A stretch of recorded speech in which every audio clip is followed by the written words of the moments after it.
Drivers, start your engines!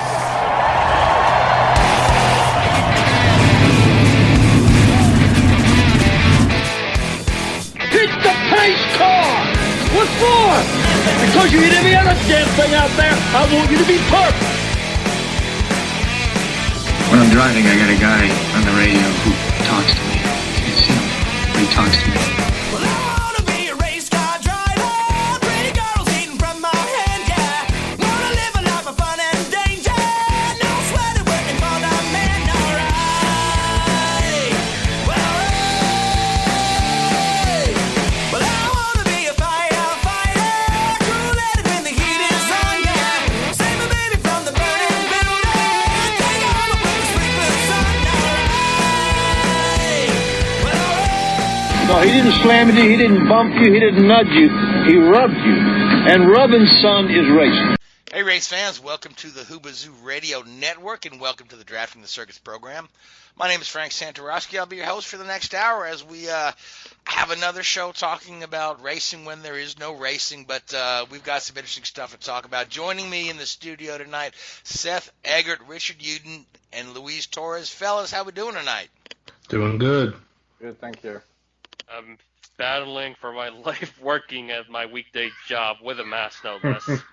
Okay, all right. Well, sad stories all around. So yes, as we all try to get through the coronavirus and the quarantines and the lockdowns, we have iRacing to keep us engaged, and it seems to be picking up quite a bit.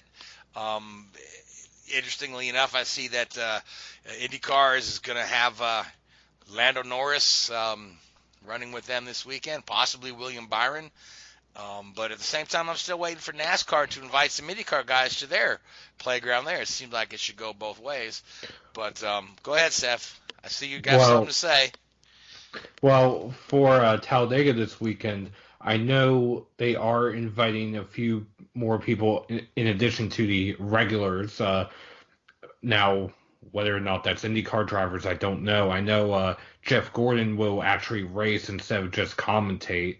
And they were hinting that the field might be as many as 60 drivers, which on iRacing is possible. So, well, I mean, that's quite well, because at Talladega you can have one accident take out 30 cars, and you can still have, nearly a full field of cars left over if you start in 60, yeah. So It's certainly going to make creating graphics a living nightmare, that's for sure, because I do those NBC graphics on Twitter with the numbers and all that, like the entry list. And speaking of that, also Chaz Moser from the Supercars is also going to try to do some IndyCar stuff as well this Saturday. So yeah, heavy star-studded lineup, but I do agree, Frank. It would be nice to see a couple outsiders give it a go. And I know Joey Logano is hopping over to the Supercars to run one of their races as well. yes, and Will Power's doing the same. He's going to run the Australian Supercars as well. So a lot of it's interesting that we had to have iRacing to have a crossover like we've always wanted to see in real racing. I wonder if the day will come where we have actually more crossover in the real world, kind of after the world gets sort of back to normal. And we had talked about this weeks ago, that the opportunity for more crossover is a little more available now, because guys don't have full season sponsors now. You have these different bits they're kind of put together to finance the season, so these things aren't as ironclad as they once were, keeping them into one series. So it'll be interesting to see what happens, but again, anybody's guess. All right, so no comment from you guys. All right, so tonight's topic, we've got another historical topic. I mean, we've talked about some of our favorite races. We talked about a few different things the last several weeks. We've talked about our favorite racing movies.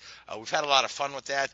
I want to talk about guys that retired very suddenly, shocking retirements, we'll call this. And there are obviously guys like, say, a Dale Jr. or a Dario Franchitti, who retired due to health concerns or injury. And those are, maybe it cut their career shorter than it should have been, but there were definitely circumstances that were out of their hands. But I want to talk about a few guys that just kind of walked away from the sport kind of suddenly or, unexpectedly, or maybe with a lot of potential left. And one of the guys I want to bring up is one of your countrymen there. Well, not your countrymen, but, a resident of Great Britain, and that's Jackie Stewart, who was really at the top of his game when he walked away from the sport. He was reigning world champion in 1973, and he retired at the end of that season. There were several factors that went into his retirement. Number one, he was very frustrated with the level of safety in the sport, or the lack of safety in the sport. I think he was deeply affected by the loss of his teammate, young Francois Sever, who he had mentored. And Sever was a tremendous up-and-coming young talent whose career was cut short at Watkins Glen in 1972, or 73 rather. And then Stewart sat out the rest of the season and retired. But now he stayed active in the sport. He kept campaigning for safety. He's still very active in the sport. He's worked in television. He's worked for Ford. He had a stint as a Formula One owner. But when he considered he was at the top of his game, one of the top Grand Prix drivers, and he was only 34 years old in 1973 when he walked away. So now, Richard, you're pretty familiar with Jackie Stewart, so let's talk about Jackie a bit, because he's a guy I have tremendous respect for. Oh yeah, I've got a funny story about Jackie.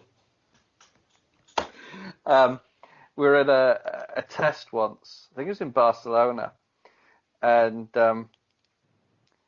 Jackie was in our. This is when we were with BAR Honda, and a lot of the guys from BAR Honda used to work for the Stewart team before they got bought out by Red Bull. And so if he was ever at a test, he'd often come over into our trailer and sort of talk to some of the guys. And I was walking out the back of the trailer while he was still in there, and I go down the steps, and these steps collapse on me, and I fall sort of flat on my face with like cuts and scrapes and bruises all over me. And then all anybody could say was, "Gosh, it's a good thing Jackie didn't fall down those steps, wasn't it?" That is funny, yeah.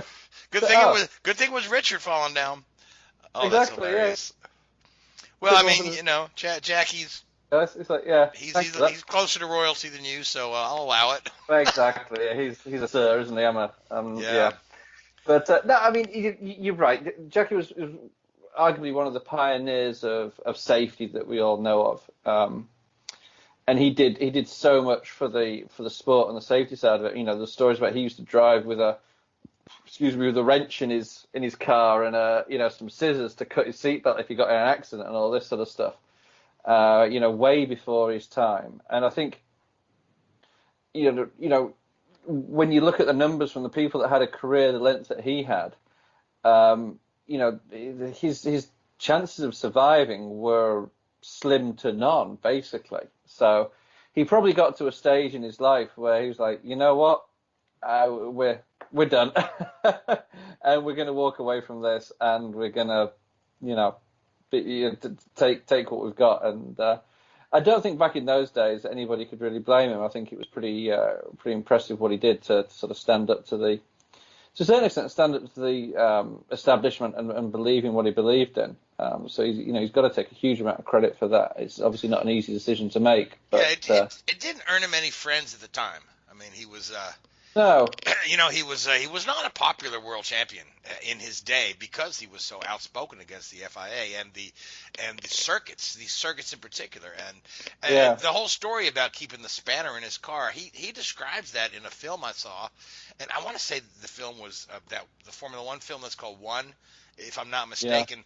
But he talked about the response time to get an ambulance to your car on some of these long circuits. Yeah. You could be sitting there. And I believe he said he had an accident and went off the track. I think this was the one in South Africa, wasn't it? ended up in a barn or something. Yeah. And he couldn't get out of the car, so from that day on, he kept himself the tape and the spanner and other tools if he had to extract himself from the car while waiting a ridiculous amount of time for somebody to come and help him. So, but at the end of the day, he wasn't popular as a world champion when he retired because he was outspoken. But in the ensuing years, he became one of the most respected men in motorsport. Oh, without a doubt. And you look at what people like himself and Sid Watkins did, and people of that ilk. You know, they did a huge amount for the sport on the safety side. And looking back on it, the sport, and again, we have to be, you know, you have to make this note, not just Formula One, but all forms of motorsport. You know, IndyCar, NASCAR, you know, endurance racing. They've all benefited from guys like Jackie Stewart and Sid Watkins, who've done a huge amount to help develop the safety of our sports that we enjoy watching. You know, they're not quite the same when, you know, everybody loves watching the wrecks and the accidents, but it's, you know, it's good when people can walk away with it. Certainly, and when you consider the people that Jackie lost along the way, you figure it's unreal. I mean, Jim Clark and him were tight. They were, you know, they were really good friends, really close friends. Him and Jim Clark, and then Steve Eyre was a really close friend at all. And all the guys that died in between. You know, you'd have somebody who, you know, at the beginning of it was a Mario Andretti said at the beginning of the season, you would look around the room and wonder who wouldn't be there at the end of the season. Yeah. You know, and it was never anything to do with. It was never anything to do with ability or skill or anything of that ilk, was it? I mean, you know, you look at the people that were lost. You know, the Sennas of the world, Jim Clarks, the Joe Sifford, the great driver. You know, so it was a lottery. You were playing, you know, Russian roulette sort of thing, and you've also got to be, you know, considerate as well a little bit. You know, this was coming off the back of the Second World War, where, you know, unfortunately, death of young men was reasonably rife, and you know, people didn't really consider it anything out of the ordinary that, you know, these guys were killing because everybody was so used to it. And it did sort of take a bit of a reality check at some point for the guys to say, look, you know, this isn't good enough. Yes, and it wasn't good enough. So now, Seth, you've got an example of somebody who maybe retired kind of suddenly or unexpectedly. I do, and in a similar vein to Jackie Stewart over on the NASCAR side, Ned Jarrett, after winning the championship in 1965, he ran about half the season in 1966 before retiring from the driver's seat, going into TV and radio for that matter. But he also was an advocate for safety, especially after the death of his friend Paul Roberts in, back then, the World 600, now the Coca-Cola 600 at Charlotte Moore Speedway. I got a chance to meet Ned Jarrett once several years ago. I was living in the Charlotte area, and I got to meet Ned, and I found him to be a very fascinating guy. And it was during the same era when him and Benny Parsons were in the booth for ESPN, and I thought that combination of guys in the booth was probably, that was Ned and Benny, right? Yes. Right, because then I believe Ned also took a gig with CBS for a while as well. But that combination of guys in the booth I thought was outstanding. One of the best ever in the history of broadcasting. I got a lot of respect for Ned Jarrett. And the other Ned Jarrett story I always liked is the fact that he would sell some of his year-old cars or a couple-year-old cars to his friend Wendell Scott for like literally next to nothing, just to help Wendell out, because those two had a bit of a friendship there, and they had a mutual respect for one another. But Ned would often help Wendell Scott out. Yeah, he helped Wendell out a lot, as did Richard Petty towards the end of Wendell's career. But he won his first championship, Ned Jarrett, in 1961, and he had, after the death of Fireball Roberts, he had promised his wife that the next time he won a championship, he would retire. Well, a few years later, he won the championship in 1965, ran off and on throughout the next season before finally retiring from the driver's seat. The patriarch of a racing family with Dale Jarrett and then Jason Jarrett, DJ, maybe when he, at the end of his career, stayed maybe a little too long, but that would be for another show that we were talking about possibly doing at some point. Sure, we might get to that later in this show, yeah, so. Now, Louise, you want to weigh in with, this is a rather recent one you've got that you sent me in the message, so go ahead and hit us with that one. I know Richard will have some comments on this one. Well, actually, Richard had an. I think yeah. I think you got them the wrong way around there. Yeah, but I do have Right. one in mind. Oh, I'm reading the chat wrong. Yeah, okay. So Louise, you can have with yours, and then Richard, we'll talk about your more recent one. Yeah, so I say there's plenty out there. I'd say the more surprising one in relatively recent time, but not recent will have to be Mika Hakkinen. And considering a few years ago he won back-to-back world championships, and then just a short amount of time he decided to retire under his own terms. It makes me wonder to this day how further, depending on how McLaren's reliability would have parlayed into that role, Hakkinen and Schumacher, that rivalry for the few years it was just nothing but pure brilliance. And you could say the most purest rivalry Schumacher ever had was with Mika, where there are no super politics, there were no controversies, there were none. They didn't have to involve their cars. It's just they had the mutual respect. Sure, there were at times where Schumacher might have pushed over the line, but Mika, known for his hand gestures of trying to explain things, they always found a way to just have the pure respect for one another, and they knew that whoever was the better man would win the race. But once Schumacher and the Ferrari dominance really took off from 2000 to 2004, Hakkinen just was only there for a few more years. But considering I could understand why he wanted to retire after 2001 to spend time with his family. He already accomplished a lot. He won a Silverstone. He won the World Championships. He basically cheated death at Adelaide in '95. So and kind of his career is just rather interesting, nonetheless, because it took him a long while to win. But once he got into the winning ways, there was just basically, when he was at his best, nobody could stop him. And it makes me wonder what if the reliability of McLaren would have been much stronger. I'd say we would have had a far bigger, intense rivalry, similar to what we have, but it'd be in a much larger scope, where obviously in Formula One, people talk about Senna and Prost. I like to think if the thing went on for a few more years, Hakkinen and Schumacher would have been well up there in the greatest rivalries of all time. It is considered, but right up there, all time, no debate, no disputes. Who's to say?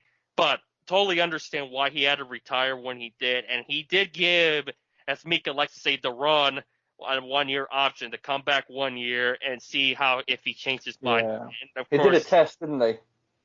Yeah, he did a some. test. Yeah, he did some stuff, and then he was just content with retiring. He did DTM, didn't he, for 3 years? Yeah. Won a couple of races in that, but yeah, as far from an F1 perspective, he's just content. But no doubt, he was just super fast. You could consider him as a late blossom driver. Oh, sure. I mean, just looking at the numbers here, he made his debut in '91 with Lotus. Joined McLaren in '93, at the end of '93, to replace, I think he replaced Michael Andretti. Michael Andretti, Yep. the last 3 races of the season there. But then '94, '5, '6, '7, it wasn't until the end of '7 that he won a race, and then he went on and won his 2 World Championships back to back, and then came second in 2000. But it was 2001. I remember that season, 2001, and I think the race that really, I think, did it for him was Spain, when I think he'd won the last 3 Spanish Grand Prix, and I think he was leading Spain with a couple of laps to go, and he had a gearbox or transmission failure or something on the very last lap. Yep. And he had I was just looking at here, 40-second lead. He had an engine failure on the final lap. So I mean, it's I think to me, that was the sort of point where I think it started to probably weigh on. It was like, if this sort of thing can happen, is it really worth going through it all? And then he won 2 races that year. Yeah. But And it those sort of faded away. Yeah, and those were the 2 that he wanted to win most. Based on his 2002, 2003 interview.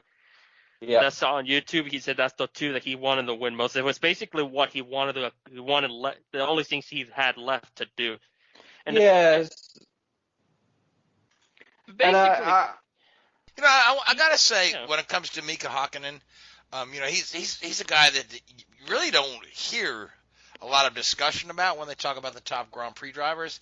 And I want to say, part of that has to do with coming off of his back-to-back championships.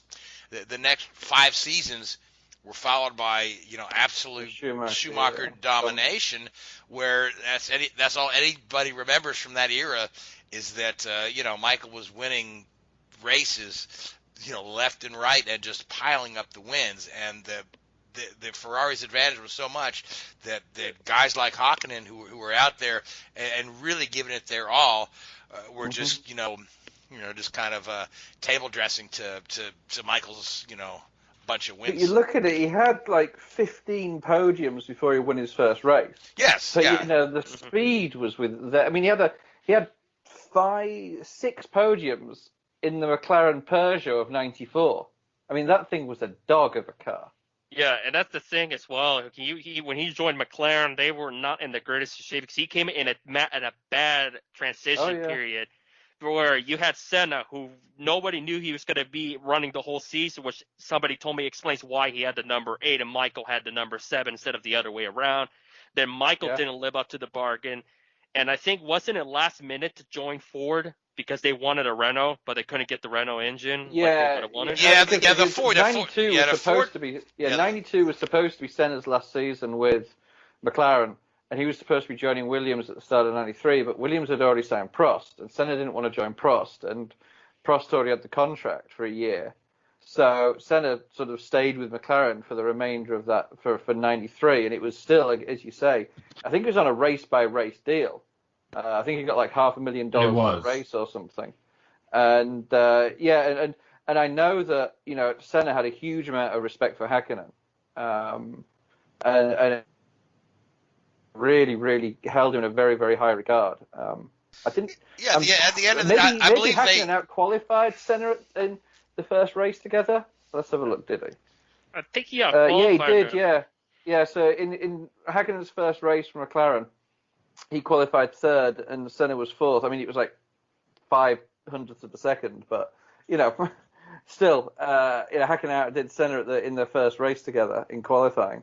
Yeah, as I recall, they had Hakkinen under contract on the in case that Senna would just leave one day. But at the end of the day, at the end of the season, it was Michael who was shown the door, and Hakkinen put in the car and was immediately, did pretty well with it, and in the ensuing years, again, he won a couple of titles. But even if you just to mention Senna and the dog that car was, where Michael had a horrible time, Senna still won 5 races that year.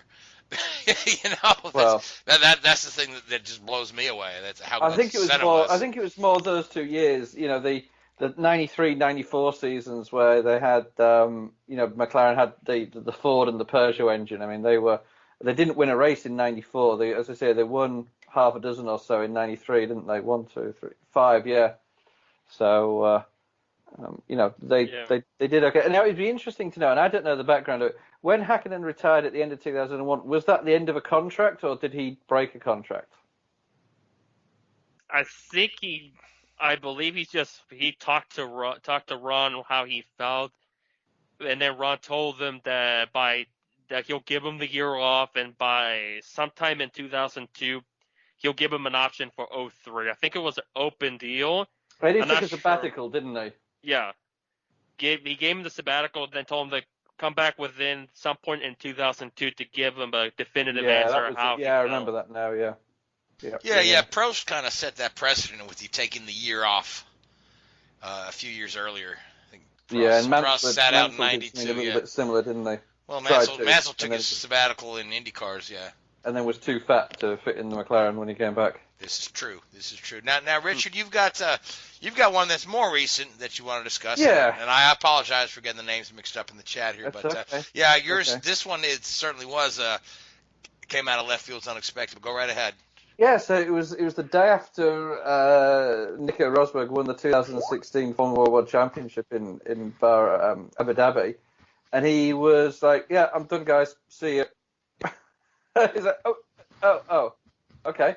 Wow. I don't think anybody saw that coming. And what I loved the most about it was I'm going to say the politics of it. I thought it was brilliant. I thought, because Rosberg and Hamilton had created this rivalry that was pretty asinine.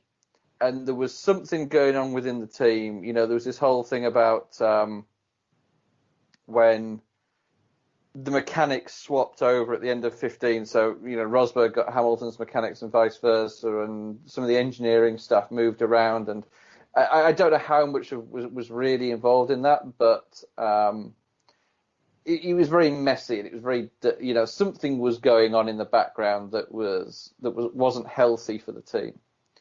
And yes, I recall the relationship between Nico and Lewis was, it would flip-flop back to, we're best friends to very toxic. It was. If you look back at it made for good tabloid. Oh yeah, but if you look back at, I think it was Rosberg's first podium in Formula One. Hamilton won that race. They were like little high school kids jumping on. They loved it. It was, but yeah, when they started to be, rivals on the track. There was it was nasty. It was really, really nasty, and I think that the sort of hand that Rosberg played was fantastic, because full well that after what happened, you can guarantee the night after. The night of the Abu Dhabi race, after Rosberg won the championship, Hamilton would be like, next year I'm going to come back and I'm going to kick that guy's ass. I'm so focused on winning the world championship. This is all I'm going to do. He would have been 100%. I'm going to train harder. I'm going to train. He was just determined to beat Rosberg. And then Rosberg turned around and said, "Yeah, by the way, Lewis, I'm quitting. Screw you." And it must have been the most deflating thing for Hamilton, quitting, because he didn't have an answer to it. He couldn't turn around and sort of defend himself and try and regain that title. It was a brilliant move by Rosberg. Yeah, Nico beat him fair and square for the title, and then Lewis doesn't have a chance to prove that maybe he's the better one, because again, it's like the world will never know. Well, obviously. I think that Lewis has nothing left to prove, but to your point, yeah, he doesn't get the satisfaction of the. I got you back. Exactly. Yeah. So. Yeah, it's brilliant. I thought, for Hamilton or for Rosberg, it was a brilliant move. I thought he played it perfectly, and he did it was amazing to see, and you kind of give him credit for pulling that one. Fantastic. But it's a shame, really, because the guy's, he was at the peak of his game, but, he had a family, and I don't know if he had a kid then or he does now, but, he's like, I want to spend time with my family, and so you can't knock the guy for that. He did, perfect. Yeah, he accomplished quite a bit in racing. He's got nothing to be ashamed of. Won a world title, and he's got plenty of money in the bank. Why not? Why not? Yeah. He does some television work now, does he not? He does TV. He's a manager, I think. He's got involved in Formula E and all this sort of stuff. He keeps himself busy, the old boy. So good luck to him. Yeah. Yeah. Especially it's rare to see the driver leave literally on top. It used to be common practice back in the day, like what was it? Sam Hanks won the Indy 500 and then announced his retirement right after the greatest glory that a driver could have. So. I don't blame him one bit, but it did caught me by surprise for sure, much like another driver that retired that same season. Ooh, who was that? Now you're talking about Harry Anto, are you? That did catch me by surprise as well. Oh, we're talking about, the other driver I'm talking about is pretty much what we're leading to next, right? I don't know who we're talking about next, because I had one, but it wasn't that guy. But if you want to go ahead and throw it in there, go ahead. Who's the guy you're thinking of? Well, that's what somebody else in this group had, but I missed the cue. But let's go with yours, and then I'll chime in once it's been said. Okay, well, Seth evidently wants to talk about Carl Edwards. Yeah, Carl Edwards. That's at the least one. he's the more recent NASCAR example. Well, hang on. I think. Sorry, can I just put one name out there? I think everybody's forgetting and does deserve some knowledge for his retirement. It's Brian Scott. I was gonna go there, but I decided no. Let's go with an in-between surprise. Yeah, I remember when I think he retired the same race as Tony Stewart, didn't he? Yes, he did. And there's Tony Stewart doing like a victory parade, and Brian Scott goes, "It's like, dude, what are you doing? Really? You should be thankful he didn't Nobody wreck." cares." But going back to Carl Edwards, he retired essentially at the top of his game. He was runner-up in the Cup Series championship twice. Looked like he was going to win in 2016 until the incident with Joey Logano almost sent him through the fence, at least I believe. He cheated death at Talladega after flying into the fence. He won one Xfinity Series championship, finished runner-up in the Xfinity Series points 4 times. He had a very prolific career in NASCAR in a very short amount of time, only 13 years, which, at least in modern era NASCAR, is relatively quick and relatively short for a driver to be as accomplished as Carl Edwards. 28 wins, over 200 top tens. Yeah, I was surprised when he walked away. I mean, there was lots of rumours at the time, wasn't there? His health and all this sort of stuff. And, there was also rumours, I remember, that because they replaced him with Suarez, didn't they? And there was rumours that he'd been basically paid off by Gibbs to retire so they could bring Suarez in and bring the money from that deal in. But rumors are rumors, and Suarez was supposed to do another full season in the Xfinity Series. They had Carl's seats in cars already for the 2017 season that they had to pull out of the cars. So, right, and the rumors about the health turned out to be totally unfounded, correct? Yeah. Oh, yeah. Yes. As far as we know, I guess. Yeah. As far as Carl has admitted, it's all been rumors, unfounded. If any of them were true, it's up to Carl to, say anything. Sure. But he's been reasonably active, hasn't he, since? I mean, it's... he has come back to shake down the car for Suarez a handful of times. Otherwise, he's just doing some one-off personal services engagements for Toyota that he still has on his contract. Otherwise, he stepped away completely. Yeah. Yeah, that one was I know he does surprising. I know he does a lot of like triathlons and stuff like that. Does he still do those? Do you know? I don't think he does anymore. I know there's a rumor that he was considering a run in politics, and that never came to fruition. So far, anyway. Whether or not he would do that, it wouldn't surprise me. Just having talked to Carl in the past, interviewed him in the past. Mm-hmm. I know he is still working on his farm out. I think he in Kansas. It might be Missouri, but Missouri's one of the two. Yeah. But I know he's still very active, both at his personal business, his contractual obligations with Toyota, and occasionally popping into NASCAR, the NASCAR world and the media world. I believe he's supposed to be on NASCAR Race Up sometime this week to talk about him being one of the nominees for the Hall of Fame. It was today, I've heard. It might have been today. We might have missed it. So. But yeah, Carl's was that was it. Just seemingly came out of nowhere. But again, there were those rumors that they wanted to get Suarez in the fold. But it did happen a year sooner than it was That planned. worked out well for them, didn't it? Yeah, well, I mean, look, they were going to have to drop somebody, and I guess Carl just helped them out. I don't know. You look at the by way Toyota, design or not, yeah.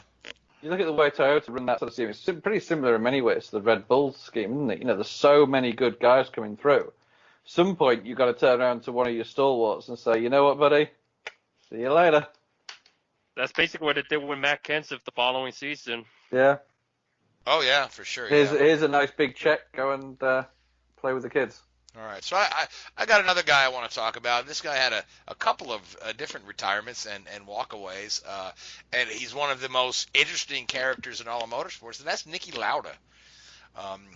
Niki Lauda in 1977, after clinching the championship, just walked away from his Ferrari ride with 2 races left on the calendar, which opened the door for them to put Villeneuve on the car. But he was a little frustrated with the politics within Ferrari. He to put it Surely That's an understatement. to put it lightly, yeah. But he was after he had the accident in '76, that's been well documented. He really wasn't happy with the fact that I believe they had signed Carlos Reutemann to replace him before Niki even got to the hospital. And that never sit well with him, and him and Reutemann didn't get along in the '77 season. So once he had the title clinch, he just up and walked away, took a ride with Brabham in '78, and then in '79 at the Canadian Grand Prix, during the first practice session, he goes, "I'm done, I'm out." As a matter of fact, I was at that race, the '79 Canadian Grand Prix. And we had arrived on the practice day, and I was a kid at the time, and I saw it was Niki Lauda on the track, and my uncle, who was much more astute than I was at the time, watching. He's just watching the line. This guy's taking through the turns. He goes, "It's not Niki Lauda." Matter of fact, it was Ricardo Zonta. Niki had retired so suddenly. Zonta was there. He didn't even have his helmet or overalls, so he's got Niki's helmet on. And that's, practicing the car, shaking it down. So Lauda just walked away from the sport. And then a few years later, I want to say in '84, he's enticed to come back by McLaren. McLaren with the MP4 car that he's very intrigued with. So he comes back to McLaren. I believe '83 he came back to McLaren. He won the title in '84. And then walked away again in '85. And by '85, he was only 36 years old. I mean, he was 30 years old the first time he retired from the sport. But, you got to admire the guy for number one, being so interesting and so impulsive. Because when he gets his mind set on something, and he's just like, this is not right, I don't like this, I'm done. So, okay, you're telling me it's Zunino. Okay. You're absolutely right, Ricardo Zunino. That was Zonta. Zonta was a different one. Yeah, Zonta was later. Yeah. But you're right. Zunino. I remember it now. Yeah. This is '79 was the same year that James Hunt retired, wasn't it? I think Hunt retired at the end of the season in '79. Yeah, I think Hunt finished. He did half the season. Oh, that's right. Yeah. Wolf. Sounds about right. That's right. He was driving the Wolf car his final season. Yeah. So, guys, your thoughts on Niki Lauda?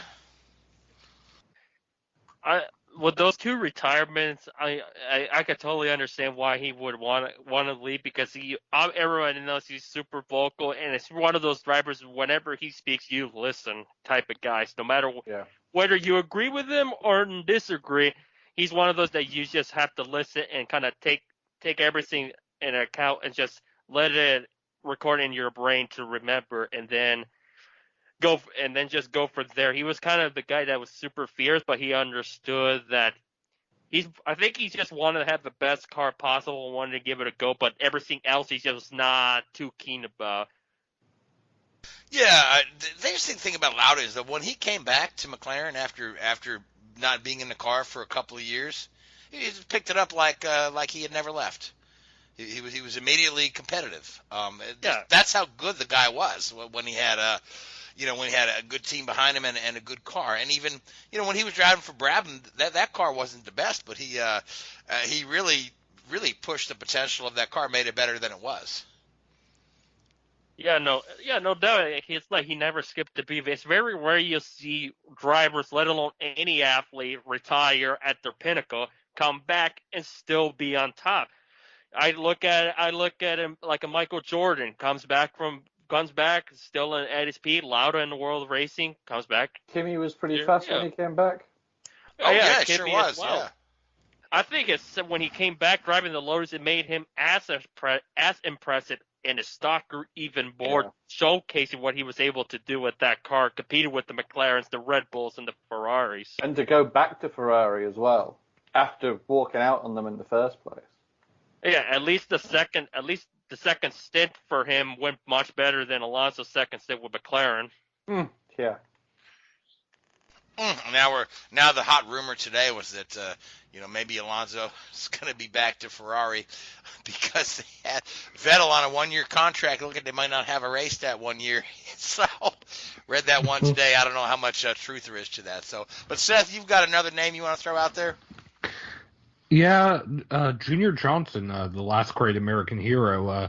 He stepped away after basically being one of the best drivers in NASCAR to never win a championship, aside from maybe Mark Martin and, as far as active drivers are concerned, Denny Hamlin. But 50 wins in NASCAR's beginning years, in only 300 starts, that is an average that is not matched by many drivers, if any. I think Junior Johnson, I think maybe David Pearson's one of the only ones that eclipses that percentage.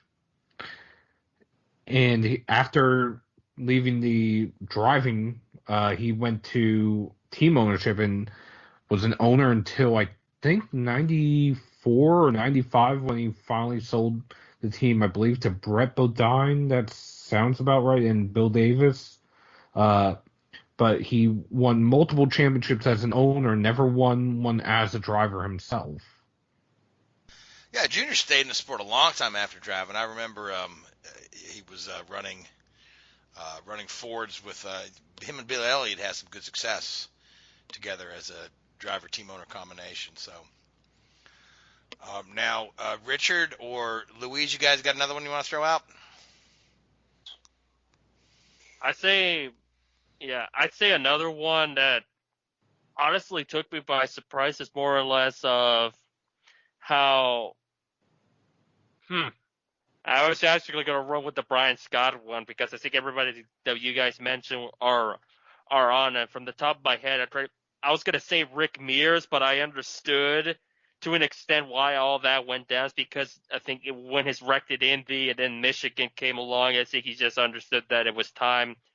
And it makes me wonder, with Rick being super successful at Indianapolis, I know somebody brought up the ultimate what if he didn't retire in 92? Would he have been as super dominant with the Mercedes? Would he have made the 595 while Little Alan Fittipaldi didn't?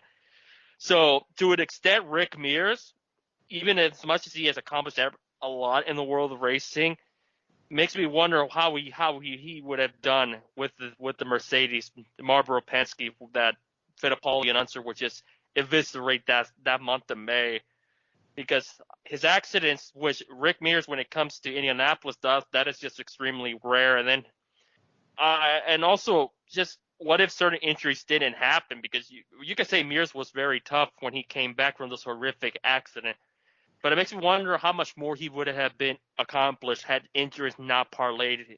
It might have not dictated his career. He accomplished so much, but it makes me wonder if he would have accomplished a little bit more had he stuck around a few more years with Penske in the mid-'90s.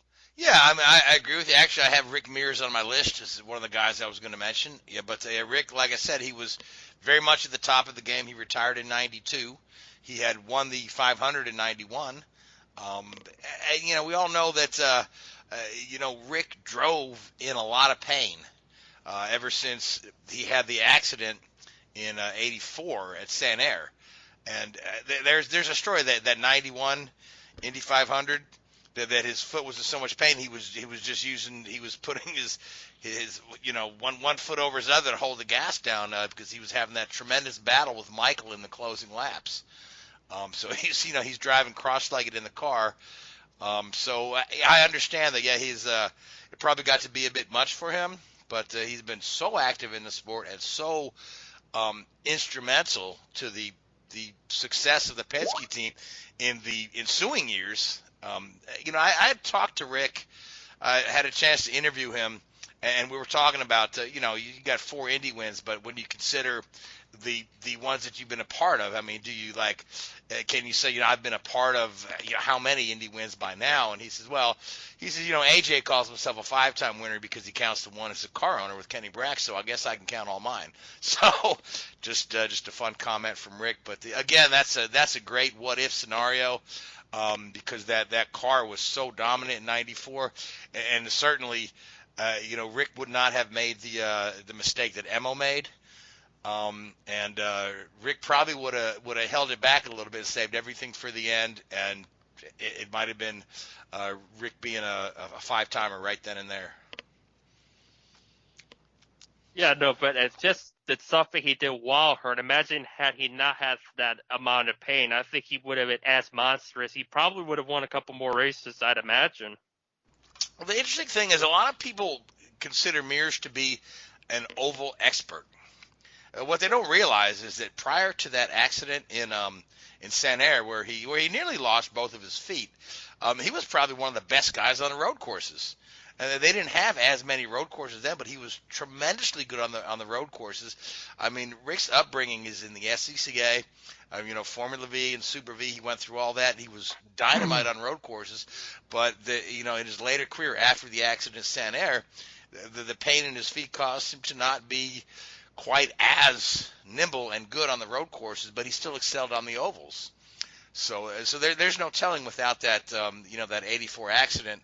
How much more accomplished he could be, but again, I mean, to imagine a guy like Rick Mears as accomplished as he is, to imagine that he could be more accomplished is icing on the cake. Yeah, it's just the impact he left in IndyCar still does to this day, and also just for putting California motorsports on the map. I mean, when you talk about road courses, we look no further than the win at Riverside, where he basically walloped the whole entire field. That was basically just only 4 cars left. How that Penske survived all the attrition and the madness, including the horrific wreck that Dick Simon had, that people forget that Mears just walloped the whole competition that day at Riverside. Yeah, and Riverside, another wonderful course that's no longer with us. So, but I've got another one. I've got an odd kind of, along the lines of your Brian Scott, a very obscure one, and that's Mike Thackwell. Any of you guys remember Mike Thackwell? Sounds familiar. Yeah, I hear crickets. Yeah, Mike Thackwell was he was a British racing driver, and he was tremendously. Ooh, maybe I do hit that. He was tremendously good in junior Formula, and he had a couple of shots at Formula One, and he actually, speaking of Rick Mears, he filled in for Rick Mears on the road courses in that '84 season where Rick was recuperating from injuries. But this guy. He was so talented. He was so good in junior Formula, but he never got the big breaks, right? Never got the big break that would vault him into the upper echelon of racing. And he did some sports car racing, won a few races in sports cars, but he wanted to get into Formula One. I think he ended up with five Grand Prix, but only 2 starts. Drove for. I think he started a race for Tyrrell, and again, like I said, he's got two starts in the kart series. But this guy, he was just so disenchanted with the politics of racing, and he said it was all about nepotism and money, and he was just disgusted with the politics. Although he loved driving, he walked away from the sport at the age of 27 and never looked back. And by all accounts, he kind of lives a very humble lifestyle, working a minimum wage job. He's a bit of a recluse. He lives in Australia now, I believe, and he goes surfing and whatnot. But he had made a stop to at Goodwood a few years ago, and somebody was lucky enough to talk him into an interview where he just, kind of expressed his disappointment. But I mean, that's like a guy that just disappeared. So with so much potential. So now you guys get any more? I believe that's pretty much all for me. Unless I'll elaborate with Brian Scott. It's as I mentioned earlier. Fortunately, his last race he was able to survive, not getting into any wrecks because he was involved with so many wrecks that I imagine if this, I think it was NASCAR, man. Imagine he was keeping track, like he kept track of the 60 car last year and 2 years ago and Natalie Decker last year. Imagine if he kept track of Brian Scott's incidents. I would love to see how that would have shaped up in 2016. But the thing is, go on. He was, when I was at Childress, he was our test driver quite a lot, and oh boy, yeah. I remember once we were doing restarts I think it was at Homestead, and we were doing restarts, and comes into the garage and he's like, "So guys, how was that restart?" And he's like, "Dude, you'd have wrecked the whole field if that was your restart if you were leading." He was good job, buddy. Boy. Yeah. Now you make me want to think how he would have done though. Really nice guy. Really nice guy. I think it was his father was a pretty wealthy businessman, and I remember I was in the hall once, and he was talking to us, and we're like, "So how's Brian getting on today at a test?" And he's like, "Oh, yeah, he's picking up speed. He's doing good. He's doing." And we're trying to think, well, this guy basically pays our wages. We've got to make it sound like his kid's doing good. So oh yeah, he's made some big returns. I said, "Don't bullshit me. He's terrible, isn't he?" He's like, "Yeah." Yeah. That's kind of at least they're honest about that aspect. But yeah, at least when you look back, I mean, he's got a couple Truck Series wins. He's got that one Cup at Talladega, and also his couple races after his retirement. He did all right. He wasn't one of the worst out there, but that's just that Cup season just made Sam Hornish's final Cup season 10 times worse. Because that 44 car was just a dog, unfortunately to say. So much so that they just decided, let's just have one car. Yeah. It almost ruined that team, didn't it, in many ways? I'm sure the money didn't. But yeah. All right, so I've got one more, and this driver's a little more accomplished than Brian Scott or Mike Thackwell. And honestly, given the guy's age at time of retirement, it's not totally unexpected, but the way he walked away from the sport was rather sudden, and that's Bobby Unser.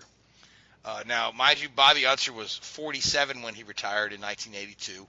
But when you consider his contemporaries, you're talking Foyt, Andretti, his brother Al, Rutherford, all those guys drove till about 94.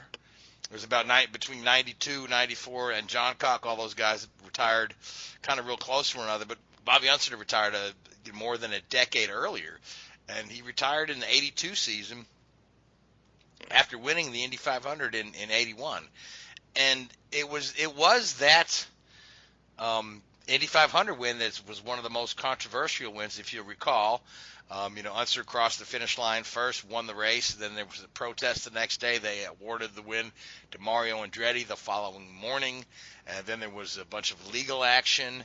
Then they agreed that Bobby had broken a rule, but they should have applied a penalty during the race. They reinstated Unser as the winner several months later, but they hit Bobby with a hefty fine that he claims really hurt him financially, and it just really turned him off on the sport.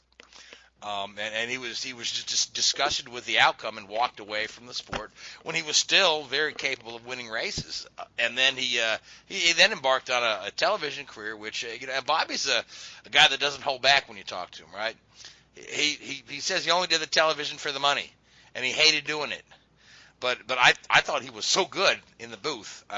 When it was him and Sam Posey, I thought he was so good. But many years later, he said, "Oh, he did that for quick money, and he despised doing it," which is really interesting because he was so good at it and passionate with it. But Bobby Unser, I know he was 47, but I still just he just kind of shockingly left, with I think a half year left on a contract with Penske. So, any comments on Bobby Unser, guys? That one was definitely one of those where I can remember that the 81 win was pretty much what drove him out of the sport. And I know, like, the following year, he was, like, he got driver coach or something for Jose Legarza, and he was vocal about that start where pretty much accused the front row for just starting very, very slow and just cost the whole melee with Kevin Kogan and Mario. So even that, as far as the commentary, these days you need a guy like him. We have a couple then and there, but from the magnitude of him or James Hunt where they don't pull punches, sometimes you'll need that in the broadcast just to get a different perspective. But in this day and age, it's very difficult, unless you're, with the minor exception of Paul Tracy, very difficult to get that stuff out there because you don't want to stir the pot where you may be reprimanded, or unless you're one team owner that wants to reprimand want to get a network to reprimand somebody's comments. But this, back in the day, you could probably get away with it just fine, and you just take it with a grain of salt, or just say nothing, or just accept it. The interesting thing about the whole thing, for me, right, is that Bobby Unser blamed ABC television for the fact that the win was taken away, and it's a little known fact that when they broadcast the race, right, they did the opening laps live, and they did the ending laps, live as it happened. Then they laid in the commentary for the rest of the race all after the fact, because the race was shown in primetime tape delayed, right? So I don't know what, Jim McKay and Jackie Stewart did in the middle of the race. I don't know if they were watching it, taking notes, or if they were, eating hors d'oeuvres and hanging out with ABC brass. But the fact is that during the race, the call was not made on the supposed penalty of passing cars under yellow. USAC never noticed it. Most people never noticed it until the Patrick team filed a protest after the race. Now, ABC made a point to make a big deal out of it on the broadcast, and they're calling it, and they say, Jim McKay, oh my, what is Bobby Unser doing? And Jackie Stewart says, oh, that's a no, you can't pass those cars like that. And but that the commentary was laid in after the fact, after they knew there was a protest. So Bobby Unser laid the blame squarely at the foot of ABC TV for him being stripped of the win. And then what does he do? He goes to work for ABC TV. That's the irony in the whole thing for me. So now with that being said, Richard, you have a trivia question for us. I do. All right, hit me with it. I think you'll like this one. Okay. So, somebody, and I picked this one up the other day actually, and I got 2 out of 6 on this. There are 6 drivers in Formula 1, 6 Formula 1 drivers that have won the World Championship whilst being disqualified from a race in the same season. Schumacher. Yep. Hamilton. No. Schumacher's an interesting one. Schumacher was disqualified from 2 races in '94 and still won the World Championship. Right. So there's 5 others other than Schumacher. Yep. I said Hamilton. No, not Hamilton. Oh, no, not Hamilton. Okay. Keke Rosberg. No. Vettel. No. This is a good question.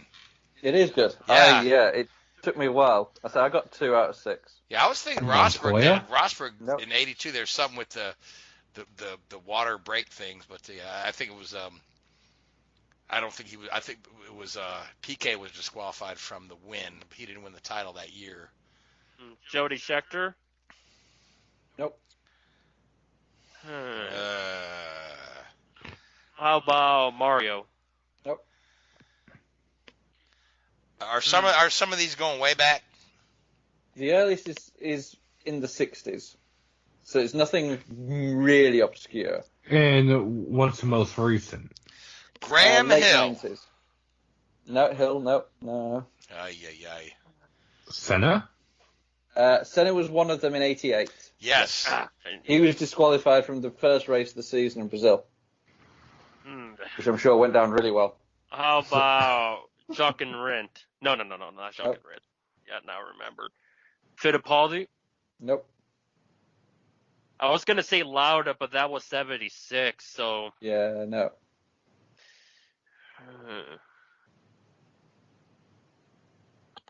Wow. Hey, we got 2 of 6 combined. Yeah. And I didn't get the Senna one, actually. I got another one. So I remember it. I remember it really well. Damon Hill. Nope. Well, I figured you'd remember that. You're a big fanboy.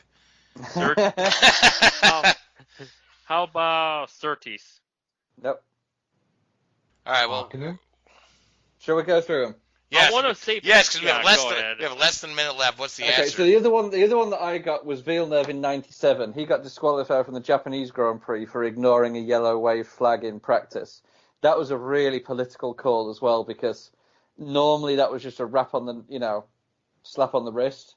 But I think what happened was they protested it, so he didn't take the penalty from qualifying or whatever it was, and they lost the appeal, so then they disqualified him, which of course helped Ferrari, and it took Schumacher, it took the World Championship to the last race of the season. We all remember what happened in Jerez at the end of '97 when Villeneuve and Schumacher came together.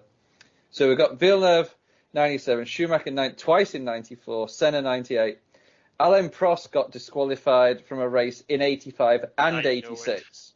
I was gonna say that, but I was just I'll hold back. So he had 2. So he won the championship in 85 and 86, both being disqualified from a race in those. James Hunt was disqualified from the British Grand Prix in 1976 when he won the championship. But he was reinstated. No, the disqualification stood. But they restated the points. Wasn't that Lauda that got reinstated? Yeah, I don't think Hunt did. If you look at the official scoring, Hunt never got the points for that one. It was a multiple thing. He was disqualified, reinstated, and then disqualified again. Okay, all right. It was a really messy one. And the first one was Jack Brabham in 1960, was disqualified from a race. For pushing his car across the line. I couldn't tell you. Yeah, no, I remember that. No, he pushed his car across the finish line and got disqualified. Okay. I don't know if that's the race they're talking about, but I do remember him pushing a car across the line. All right, well, good stuff, guys. Where was it? It was the Monaco Grand Prix in 1960. Does it say why he was disqualified? Disqualified after 40 laps. So he didn't finish the race. Okay, well, that's not the race I'm thinking of. All right, well, that was a good question, Richard. Yeah, so we are out of time. So I want to thank you, Richard, Seth, and Louise. I want to thank the Hoobazoo Radio Network, and I want to thank Spreaker, iHeartRadio, and Google Podcast, the folks that host us. And I want to thank you folks that tune in and listen to us. I hope you've enjoyed this show. I had a lot of fun with it. And until next week, good night. WHOOBAZOO, that's Hoobazoo.com. Enter website, enter website, enter website, enter website.